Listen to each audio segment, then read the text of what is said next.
Assalamualaikum warahmatullahi wabarakatuh. Halo rekan-rekan peternak entok, kembali lagi kita di channel peternak pemula. Apa kabarnya rekan-rekan? Semoga sehat dan tetap dilancarkan rezekinya. Amin amin amin ya robbal alamin. Nah, pagi kali ini rekan-rekan saya akan membahas masalah pencegahan di musim ekstrim seperti sekarang ini ya, yaitu di musim musim panas basah. Nah rekan-rekan, karena Indonesia ini sekarang memasuki musim panas basah, tidak seperti biasanya ya, seperti di tahun-tahun yang lalu.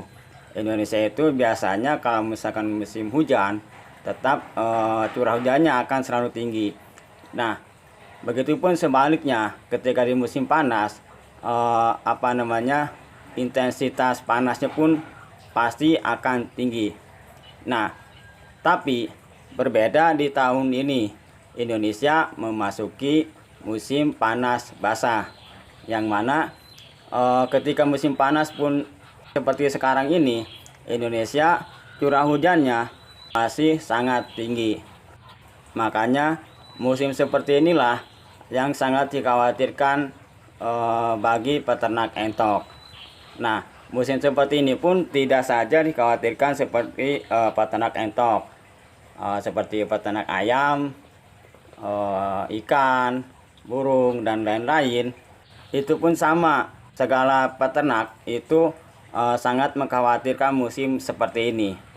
Nah, yang saya khawatirkan itu ketika dari pagi sampai jam 12 siang itu sangat terang dan panas, lalu tiba-tiba hujan secara cepat.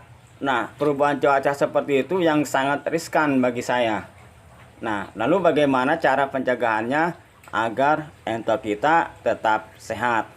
Nah, sebelum lanjut ke pembahasannya, alangkah baiknya yang baru gabung ataupun yang baru nongkrong di channel saya, silakan subscribe terlebih dahulu dan nyalakan loncengnya agar rekan-rekan peternak pemula tidak ketinggalan info terbaru dari channel peternak pemula. Nah rekan-rekan, kita lanjut.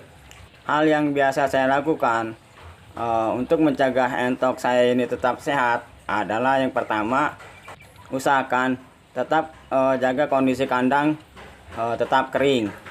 Nah ini bertujuan agar segala penyakit tidak timbul ketika di musim seperti sekarang ini. Karena biasanya penyakit ataupun virus yang menyerang entok itu biasanya ketika turun hujan ataupun kandang itu menjadi lembab bahkan becek. Nah itulah yang biasanya bisa menimbulkan suatu penyakit, bisa saja menyerang entok kita. Lalu hal yang biasa saya lakukan di kandang saya selanjutnya adalah pemberian jamu-jamuan ataupun probiotik. Nah jamu-jamuan yang saya gunakan di sini adalah dari bahan rempah-rempahan ya. Nah, cara pembuatan ataupun bagaimana sih bentuk jamu-jamuannya yang saya gunakan ini, rekan bisa lihat di video saya sebelumnya. Nah, itu bagaimana cara pembuatan dan bahan-bahannya apa saja sudah saya jelaskan di video sebelumnya. Nah, jamu-jamuan ini bisa rekan-rekan gunakan untuk sehari-hari. Nah itu bisa dicampurkan dengan pakan ataupun dengan air minumnya. Lalu hal selanjutnya yang biasa saya lakukan di kandang saya ini adalah pemberian hijau-hijauan ya. Hijau-hijauan ini bisa berupa sayur-sayuran ataupun daun-daunan. Nah contohnya seperti daun daun, kalau di sini penyebutannya adalah pete Cina. Nah terus ada lagi yang biasa saya lakukan untuk pemberian pakannya itu berupa sayur-sayuran kangkung, bayam, sawi, kol, dan lain-lain. Nah cara mengaplikasikannya rekan-rekan bisa lihat di video saya sebelumnya, yaitu tentang pakan 4 sehat 5 sempurna. Nah, pakan sayur-sayuran ini juga bisa menunjang untuk antibodi ya.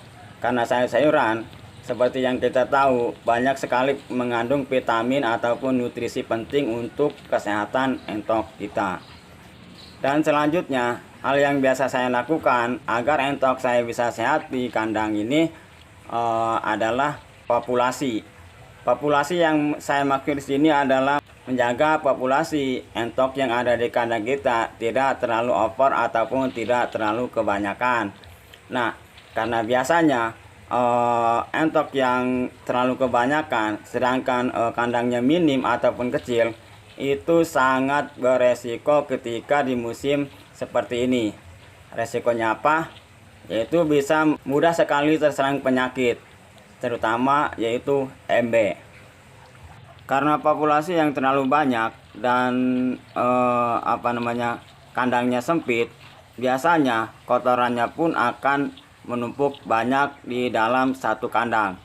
Nah, ketika turun hujan di musim seperti ini, maka resiko penyakit atau pertumbuhan penyakit ataupun virus itu akan semakin besar. Maka dari itu, kenapa populasi yang terlalu banyak sedangkan kandang kecil ataupun sempit itu mudah sekali terserang penyakit. Dan selanjutnya adalah untuk mencegah entok kita tetap sehat, yaitu usahakan kandang menghadap ke timur. Kenapa?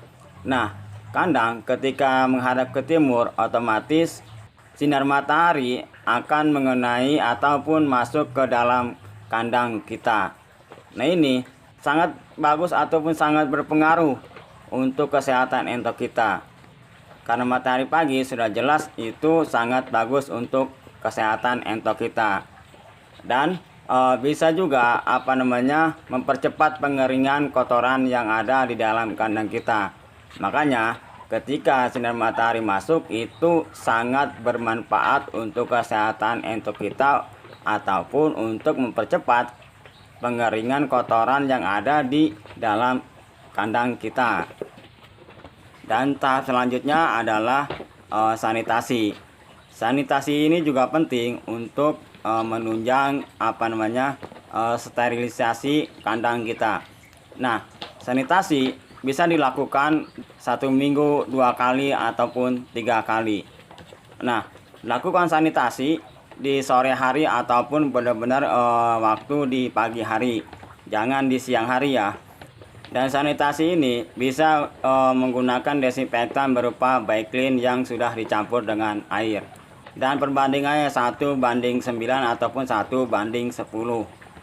Nah, itulah dia rekan-rekan sedikit tips ataupun saran dari kandang saya. Semoga tips ataupun saran dari saya ini bisa bermanfaat untuk rekan-rekan peternak entok. Nah, saya akhiri dulu. Assalamualaikum warahmatullahi wabarakatuh.